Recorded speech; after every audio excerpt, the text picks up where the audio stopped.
Mia is an aspiring actress going through lots of auditions and such. How did this bring that back in your memories from your early days? I mean, in many ways, it was one of the most interesting kind of cathartic parts of it was sitting down with Damien and Ryan and telling our stories to Damien of auditions we had experienced. So the first audition in the movie is actually Ryan's real experience from, I think, when he was a teenager. And I don't know, I knew that feeling of going out each day and in pilot season and what it can feel like eventually when you see a bunch of people that look very similar to you and you're all kind of vying for the same couple of lines in something. And it also kind of highlighted, I think, later on with Mia when she, without giving anything away, although I think it maybe does, she decides to go home for a bit, kind of highlighted a time where I felt very, like I wasn't getting any auditions at all and felt very ignored and not ignored, but just not thought of. So, yeah, it was a lot of memories. Any particular one along the way that was one of yours? No, none in the movie, but I think the ones that I related to the most were where nobody really looks up. Mm-hmm. Where they're kind of just, in the paper and you're doing your thing and they're like, all right, that's great. Yep. Okay. You can go. What I loved about those, was, especially on a couple of them, were you're just pouring your heart into it. As somebody that wants the role and they aren't paying attention or somebody walks in or right, yeah, it was yeah. Well, thanks. There's a song in the movie that's getting a lot of acclaim called Audition. What about that song really appealed to you, intrigued you for the movie? Well, I loved the music for the whole movie. Justin Hurwitz, our composer, just wrote such beautiful music and then the lyrics to Audition, I think, kind of encompass the whole heart of the story. What it feels like to be a dreamer who feels almost deluded in their dreaming. That the outside world isn't necessarily saying, "Okay, great, keep doing this," and can make you feel like a real fool. And I think that's all sort of within the story of that song. So I really loved the song, and it was a scary and exciting day to shoot it. But yeah, I think ultimately that's kind of the theme of the whole thing. Well, scary because it's just you. Yeah. And no roommates in this one. Exactly. No to help out. It's just you alone singing a song. Yeah, exactly. But that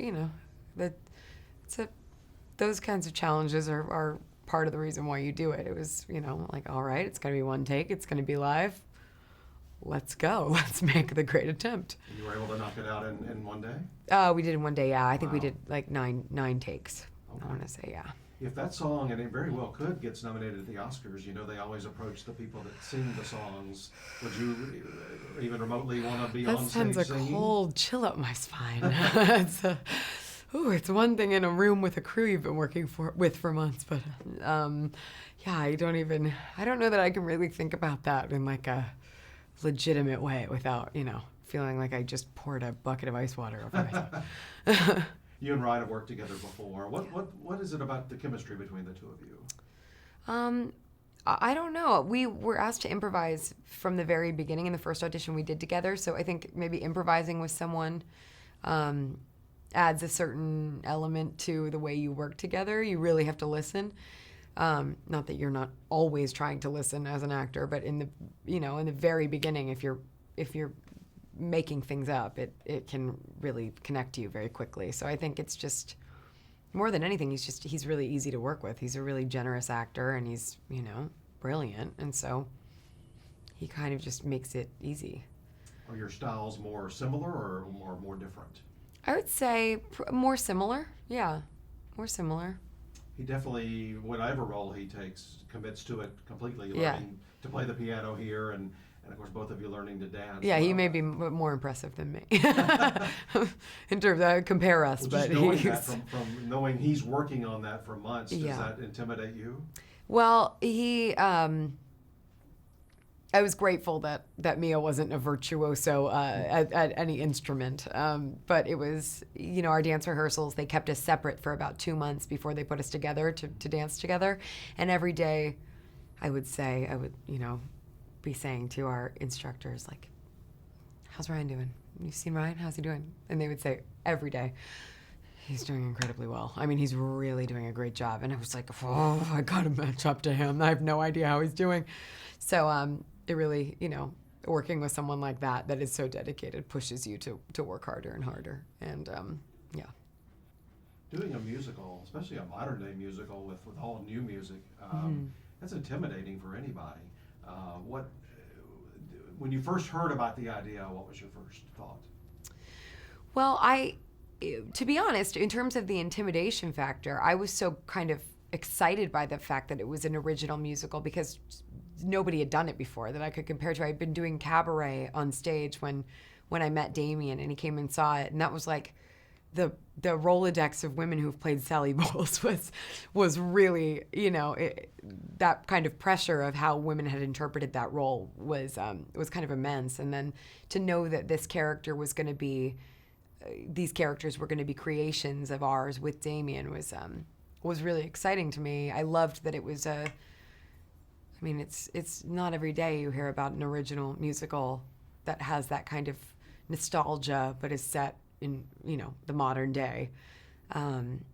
So I was drawn to it from the very beginning, but had about a zillion questions for Damien before I actually was able to go in whole hog. And to get you to commit, I mean, how much did you know of the script, and I guess were the songs already written? Yeah, I read the script. The script was pretty much as you see it, but we got to work on the characters with him. They were written a bit differently at the beginning, and so and I heard a bit of the score, and then as time went on, the songs started to kind of come in because our lyricists were, the composer and the lyricists are different, so they, were sending lyrics over and things were changing as we rehearsed.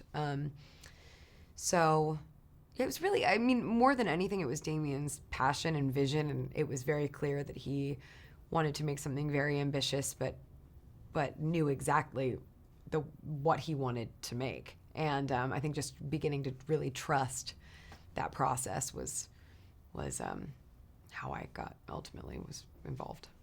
And you'd seen Whiplash. I had seen Whiplash, yeah. It couldn't be two more different films. Right, exactly. I was like, well, Whiplash is amazing, but this is a huge, what do these, but I knew he was brilliant from Whiplash. It was just, I think I just had a lot of questions about the tone and how it would be cohesive. And people that watch our interviews like to know a lot about the structure. Did you basically shoot in order, or what was the shooting schedule like? No, we did not shoot in order. It was all on location, so we had to shoot based on location. So our first day was the roommate's number. That was the first thing we shot, and then it would basically be there was basically like a,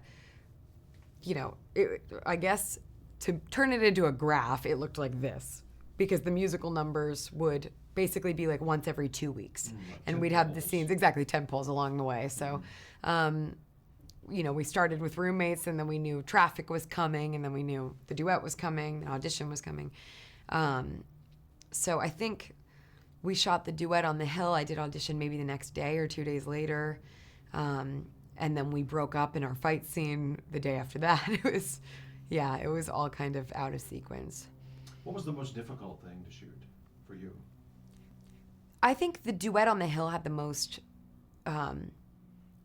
sort of behind it because we had rehearsed it for so long, and it was near the end of the shoot. So it had been about 4 months of, learning to dance, then doing the choreography, then going to visit the hill on Saturdays. They would shut down this little section of Griffith Park. You had to think about this for weeks. Exactly. So we were learning in the dance room, and then we would practice on this hill with the potholes and everything, and get used to what we would be. And then it was one 6-minute unbroken take that we could shoot at 1 hour in the day at magic hour.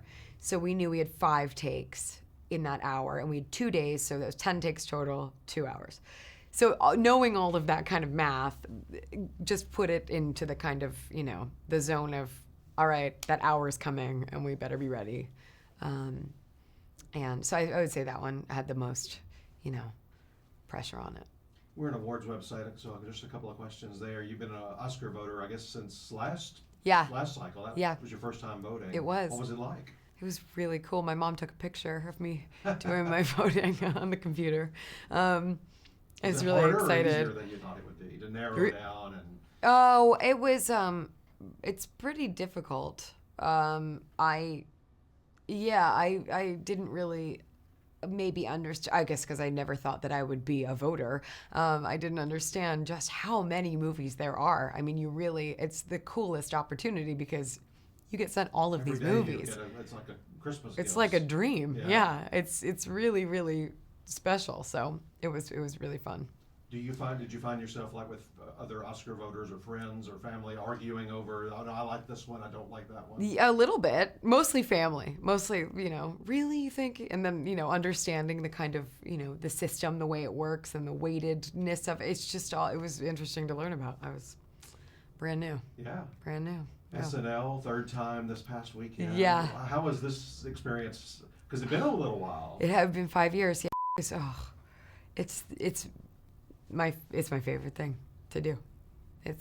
I wish I could do it every week. Was it different this time or pretty similar? It was different in the sense that I had done, because I had gone in and done some sketches before. I got to do the 40th, a little tribute to Gilda Radner on the 40th, and so I knew people there a little bit better. But what was amazing, I was talking to the dresser because they literally basically put you under their arm like a football and carry you out and stand you up and change all your clothes and then throw you back out. And I didn't realize that having done cabaret was so helpful for that, because I was like, I know a quick change. I can come around the backside of the stage. I felt more prepared than I ever had before. So that was lucky.